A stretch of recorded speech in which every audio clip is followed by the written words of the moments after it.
अस्सलामु अलैकुम वरहमत Ullah.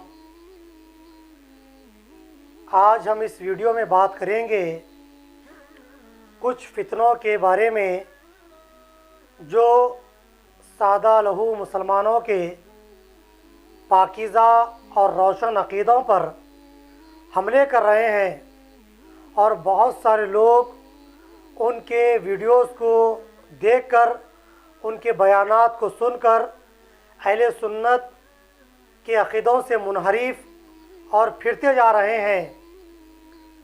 Social media का दौर है, बंदा अपनी मनमानी कर रहा है।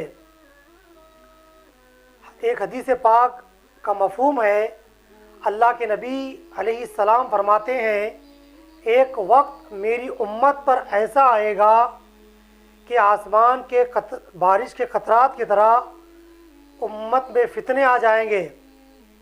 आज हम एक फितनों के दौर से गुज़र रहे हैं।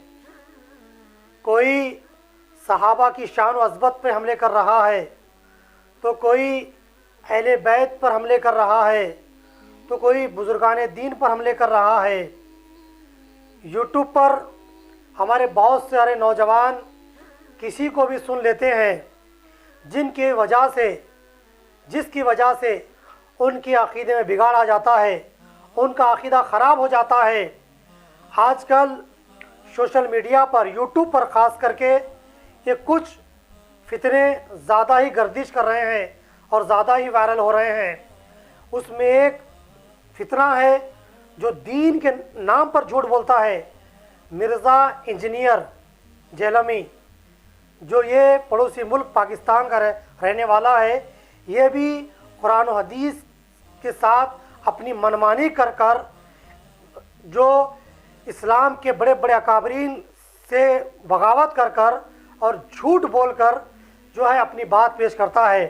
और बहुत सारे लोग इसकी बातों में आकर रोशन अक़ीदों को छोड़कर इसके घटिया बातों को कबूल करते हैं।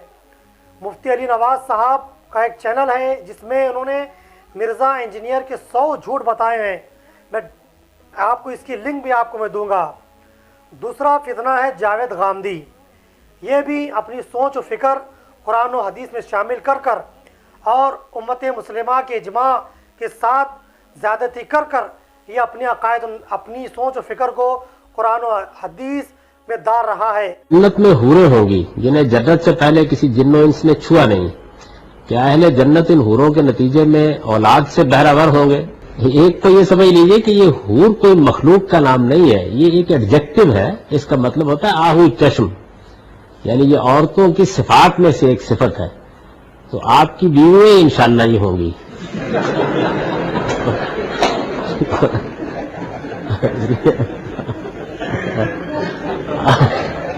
अब आप ये ना कहिएगा फिर जन्नत में जाने का फायदा क्या। बिस्मिल्लाह। किस तरह हंसी उड़ाई जा रही है कुरान की तालीमात की, अहादीस की तालीमात की। गोया कि कुरान का इनकार हो रहा है, अहादीस का इनकार हो रहा है। हूरों का इनकार करके ये लोग कुरान का इनकार कर रहे हैं। कह रहे हैं कि जन्नत में कोई हूर नहीं मिलेगी, यही जो दुनिया में औरतें हैं इनकी आंखें मोटी की जाएंगी और यही औरतें जन्नत में मिलेंगी। कुरान क्या कहता है? सूरह रहमान आयत नंबर 72, आऊज़ु बिल्लाहि मिनश शैतानिर रजीम, बिस्मिल्लाहिर रहमानिर रहीम, हुरुम मक़सूरातुन फ़िल ख़ियाम। ख़ैमों में पर्दा नशी हूरें हैं। फ़बिअय्यि आलाइ रब्बिकुमा तुकज़्ज़िबान, तो तुम दोनों अपने रब की कौन कौन सी नेमतों को झुटलाओगे।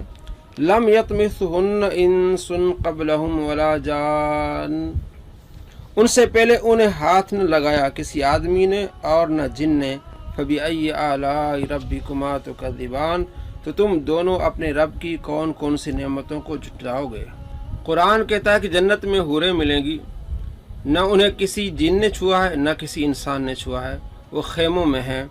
और ये मौसूफ़ कहते हैं कि जन्नत में कोई हूरें नहीं, वही जो बीवियाँ दुनिया में हैं वो तुम्हें जन्नत में मिलेंगी। तो क्या दुनिया में जो बीवियाँ उनको छुआ नहीं जाता, फिर औलाद कैसे होती है? तो कुरान कहता है वो हूरें मिलेंगी जिन्हें किसी आदमी ने नहीं छुआ न किसी जिन ने छुआ है। ये है गामदी साहब, محمد علی مرزا کہتے ہیں کہ علماء کی خدمت نہ کریں، غامدی صاحب کی خدمت کریں، یہ دین کی خدمت کر رہے ہیں، یہ دین کی خدمت ہو رہی ہے۔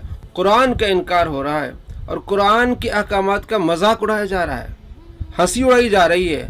جو قرآن کی آیات کی ہنسی اڑائے اس پر کیا فتویٰ لگتا ہے، آپ علماء سے پوچھیے۔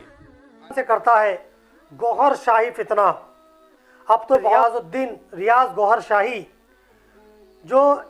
جس کا علماء نے بیکاٹ بھی کیا ہے، اور ان کی چند کتابیں ہیں جس میں اپنی طرح طرح کی عقیدے رکھتے ہیں اور بڑی گھٹیا عقیدے رکھتے ہیں۔ بہت سارے نوجوان اس کو مہدی مان رہے ہیں، معاذ اللہ، اس کو امام مہدی مان رہے ہیں، جبکہ ریاض گوہر شاہی کا یہ اس کی کتابوں سے عقیدہ واضح ہے۔ یہ بندہ قرآن کے 40 پارے مانتا ہے، نعوذ باللہ من ذالک۔ ہمارا یہ عقیدہ ہے کہ جو قرآن میں 1 حرف بڑھائے 1 حرف گھٹائے، وہ جو بھی اس طرح کی حرکت کرے وہ اسلام سے خارج ہو جاتا ہے۔ یہی گوہر شاہی کا یہ عقیدہ یہ بھی ہے کہ اللہ کو بعض چیزوں کا علم نہیں ہوتا ہے، نعوذ باللہ من ذالک۔ یہ طرح طرح کی بہت ساری اس کی باتیں جو بالکل قرآن و حدیث کے خلاف ہے، اجماع امت کے خلاف ہے۔ میں اپنے تمام دوست احباب سے گزارش کرتا ہوں کہ اپنے بچوں کے موبائل پر نظر رکھیں، آپ دیکھیں آپ کا بچہ کون سا عقیدہ لے رہا ہے، کس کی بات سن رہا ہے، اس کے دل میں کون سا عقیدہ چھپ رہا ہے، پرنٹ ہو رہا ہے، یہ آپ کی ذمہ داری ہے۔ قرآن کریم کے اندر یعقوب علیہ السلام کا واقعہ سورہ بقرہ کے اندر موجود ہے۔ حضرت یعقوب علیہ السلام کا جب موت کا وقت قریب آیا، انہوں نے اپنے بچوں کو بلایا، اور وہ یعقوب علیہ السلام جن کی نسل میں بے شمار انبیاء تشریف لائے، انہیں اپنے بچوں کے عقیدے کی کتنی فکر تھی۔ وہ پوچھتے ہیں میرے بچوں، میرے دنیا سے چلے جانے کے بعد تم کس کو خدا مانو گے؟ ان کے بچوں نے کہا تھا ہم آپ کے آب و اجداد کے خدا ایک اللہ کو ہم مانیں گے۔ دیکھیے انبیاء اکرام اپنے بچوں کے عقیدے کے لیے کتنے فکر مند تھے۔ ہمیں بھی آج ضروری ہے کہ ہمارے بچے بھی وہی عقیدہ لے کر دنیا سے جائیں جو قرآن و سنت کے مطابق عقیدہ ہو، جو ابوبکر، عمر، عثمان، علی، حضرت امام اعظم، حضرت امام شافعی، امام حنبل، امام مالک، امام بخاری، امام مسلم، امام ترمذی، امام ابن ماجہ، امام نسائی، ان تمام بزرگوں کے عقیدوں جو عقیدہ ہمارے بزرگوں کا تھا ہم اسی عقیدوں پہ رہیں، اپنے بچوں کو اللہ والوں کے آستانوں پر لے جائیں اور ان کی محبت ان کے دل میں اتاریں۔ اس لیے عقیدہ مدار نجات ہے۔ اگر عقیدہ سلامت ہے تو اعمال بندے کے قبول ہوں گے، اگر عقیدہ بگڑ گیا نیک اعمال کتنے بھی ہوں وہ قیامت کے دن منہ پہ مار دیے جائیں گے۔ تو میں آپ تمام سے گزارش کرتا ہوں اپنے عقیدے کی حفاظت کریں، علماء اہل سنت کی کتابوں کو پڑھیں، علماء اہل سنت سے جڑے رہیں۔ اللہ تعالیٰ سے دعا ہے اللہ ہم سب کو کہنے سے زیادہ عمل کی توفیق عطا